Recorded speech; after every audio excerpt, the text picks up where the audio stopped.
ओम नमः सिद्धेभ्यः। ओम नमः सिद्धेभ्यः। ओम नमः सिद्धेभ्यः। मंगलम भगवान वीरो मंगलम गोतिमोगणि मंगलम कुंद कुंद्यार्यो जेन धर्मोस्तु मंगलम सर्वमंगल मांगल्यम सर्वकल्याणकारिकम प्रधानम सर्वधर्माणां जैनम जेतु शासिनम जैनम जेतु शासिनम जैनम जेतु शासिनम मोक्ष मार्ग से नीतारम भेतारम करुणताम यातारम विश्वतत्वानां वंदे तद्गुण लब्धे वंदे तद्गुण लब्धे वंदे तद्गुण लब्धे।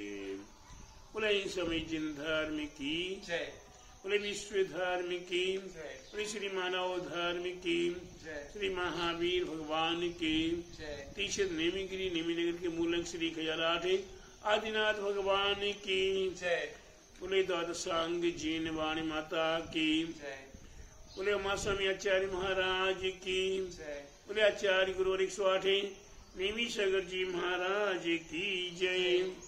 आचार्य श्री 108 दया सागर जी महाराज की भव्य आत्माओं, आज तत्व सूत्र का संग और तत्व सूत्र में 9वें अध्याय में अंतिम सूत्र 47 नंबर का 47। आपने 40 सूत्रों को जाना समझा। अब यहाँ 40 नंबर के सूत्र में कहते थे कि पुलाक आदि 5 प्रकार के साधु हुआ करते।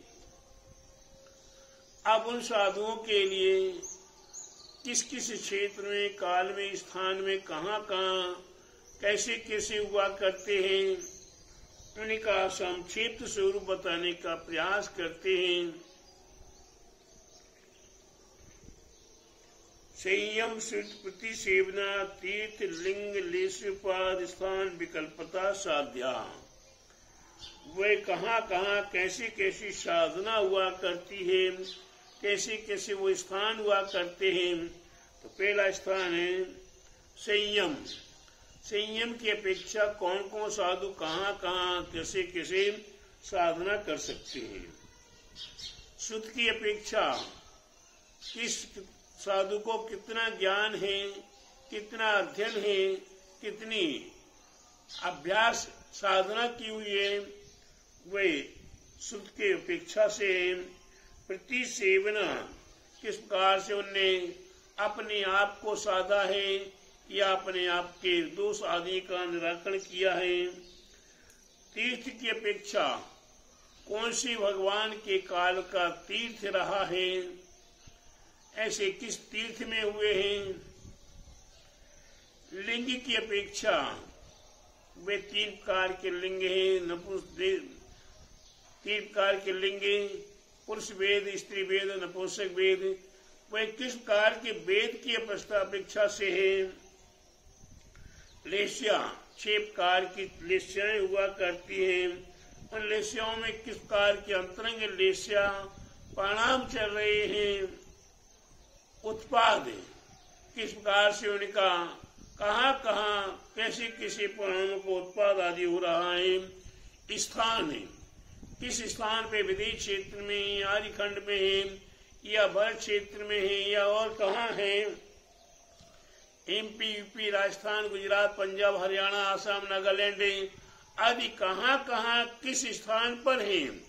ऐसे स्थानों पर हमारे आचार्य कुंद कहते हैं या पूजपात कहते हैं या समन्वय आचार्य कहते हैं या अन्य और आचार्य कहते हैं कि द्रव्य क्षेत्र काल भाव को देखकर किस स्थान पे कैसे होने साधु को निर्णय लेकर कार्य को करना है एवं संयम का पालन करना है। अपने आप की सुरक्षा, धर्म की सुरक्षा और धर्मात्माओं की सुरक्षा कैसे करनी है, वही ग्रंथ का उल्लेख वहां मिले या ना मिले, लेकिन वहां तात्कालिक आपको अपने दिमाग से वहां बचाने का प्रयास करना है। ये नहीं है कि नहीं ये ग्रंथ में क्या लिखा नहीं लिखा, हम ग्रंथ को खोलने बैठेंगे तो ग्रंथ को खोलते खोलते कोई समाधान नहीं मिले और उतनी देर में अपना भक्षण, समाज का भक्षण, धर्म का हिरास आदि सब कुछ हो जाए। ऐसी अवस्था में अपने आप को संभालने की आवश्यकता है। तो ये 8 प्रकार के भेद बताए, 8 प्रकार के स्थान आदि बताए हुए हैं, 8 प्रकार के संबंध बताए हुए हैं। किस किस संबंध में? संयम अपने से विशिष्ट संयमी के साथ रह रहे हैं तो उनके संयम को देखकर अपने संयम को बढ़ाने का प्रयास करना, अपने शरीर की स्थिति परिस्थिति को देखते हुए संयम का पालन वृद्धिगत करना, या शरीर की स्थिति अनुसार संयम का ह्रास हो रहा है लेकिन संयम का पालन फिर भी कर रहे हैं। सुध की अपेक्षा उन्हें मति ज्ञान, सत ज्ञान, अवध ज्ञान, मना परे ज्ञान आदि आदि जैसे ज्ञान की प्राप्ति है उसी ज्ञान के अनुसार चलेंगे। अगर कभी भूल से कोई ज्ञान में भूल हो गई, श्रुति में भूल हो गई, किसी गुरु ने बता दिया कि 2 और 2 7 होते हैं, क्या कह दिया? 2 और 2 7 होते हैं, हमने 2 और 2 7 स्वीकार कर लिया क्योंकि फलाने गुरु ने कहा था। लेकिन धीरे धीरे किसी दूसरे गुरु महाराज से संपर्क होता है और वो 2 और 2 4 कहते हैं। भाई उनसे संपर्क करेंगे, बातचीत करेंगे और परामर्श करके नहीं भाई 2 और 7 तो ने गलत बोला था, उनकी समय में नहीं आया होगा या आपकी समय में नहीं आया होगा, इसलिए इसको यहाँ ये सुधार लो। ये देखो विधिवत 2 और 2 4 है। हाँ भाई समझ में आ गया कि वो गलत था ये सही है। ये शुद्ध का है किस प्रकार से अपने आप को संभालना है, अपने आप को विचार करना है कि हमारा कल्याण कैसे हो। इस प्रकार का विषय रखते हुए पुलाक आदि साधुओं का, पुलाक साधु किस समय, किस काल में, किस क्षेत्र में, किस अवस्था में कहाँ है, उनको क्यों दोष लगाना पड़ा, मूल गुणों में क्यों उत्तर गुणों में दोष लगाना पड़ा। अगर हम जबरदस्ती का मुद्दा बनाए कि नहीं ऐसा नहीं ऐसा करो, उनकी स्थिति, उनकी परिस्थिति, उनकी शरीर की आदि की स्थिति परिस्थिति उनकी वह प्रकार से काम नहीं कर रही थी। आज कोई साधु के लिए अचानक ही हार्ट का प्रॉब्लम हो जाता है, ब्रेन हेमरेज हो जाता है, समाज वाले उन्हें या तो कपड़ा पहना के अस्पताल में डाल देते हैं या कोई विधिवत उनका इलाज कराते हैं, कोई आयुर्वेदिक के हिसाब से कराता है, कोई एलोपैथिक के हिसाब से कराता है, कोई होम्योपैथिक के हिसाब से कराता है। अब ये विचार कर लिया कि ठीक है कोई बात नहीं, हम पुनः संयम का पालन कर लेंगे। तो इस प्रकार से भाव करके अगर सामने वाले ने दीक्षा छोड़कर इलाज करा लिया, फिर पुनः वो दीक्षा लेने को तैयार हुआ, तो इस प्रकार से उसकी स्थिति परिस्थिति होती है। हर आदमी का अपना अपना सहन, अपना अपना सहनशीलता, अपनी अपने धैर्य की शक्ति, सबकी अपनी अपनी अलग अलग है। सभी एक समान नहीं है, सभी का एक समान पावर नहीं है, सभी का एक समान विल पावर नहीं है। इसलिए कि हमारे आचार्य ने बहुत अच्छी बात बताई है। संयम से प्रति सेवनातीत लिंग लेश उपाधि स्थान विकल्पता साध्य। आज भगवान आदिशक्र आदिनाथ भगवान के समय में 4000 मुनिराजों ने, 4000 राजाओं ने दिगंबरी दीक्षा ली थी। ये हमें मालूम है, आपको मालूम, सबको मालूम है, क्योंकि जब पंचकल्याणक प्रतिष्ठा होती है तो हर जगह लगभग आदिनाथ भगवान का ही पंचकल्याणक होता है। तो आप सभी को ज्ञात हो जाता है कि भगवान आदिनाथ के समय में 4000 राजाओं ने दिगंबरी दीक्षा प्राप्त की थी। लेकिन कालांतर में हुआ क्या? कालांतर में क्या हुआ? आदिनाथ भगवान तो 6 महीने का संकल्प लेकर बैठ गए। शेष जो मुनिराज हुए, वे मुनिराज एक एक करके आप सभी समझ गए। तो कहने का तात्पर्य है, इसे मालूम होने के बाद भी अपन आज भी क्या कहते हैं, आदिनाथ भगवान के समय में कितने मुनिराज साधु बने, कितने राजाओं ने दीक्षा ली? 4000। एक कोई नहीं कहता कि 4000 राजाओं ने दीक्षा ली और भ्रष्ट हो गए, कोई नहीं कहता। प्यारे बंधु, उसी प्रकार से उनकी स्थिति, उनकी परिस्थिति, उनका सहना नारी नहीं था, उन्हें ज्ञान नहीं था, उन्हें अभ्यास नहीं था, इसलिए वह गलती हुई।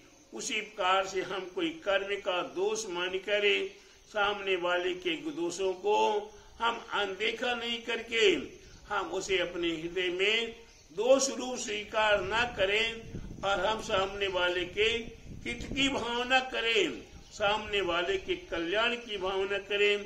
इस प्रकार से ये संयम प्रतिसेवना तीर्थ लिंग लेशुपादे स्थान विकल्पता साध्या, इस प्रकार से विकल्प है और इन विकल्पों को हम 8 प्रकार के विकल्पों के माध्यम से वास्तव में अब स्थान है, यहाँ समय की अपेक्षा, तीर्थ की अपेक्षा अगर स्थानक साधु होंगे तो कहाँ किस समय में होंगे?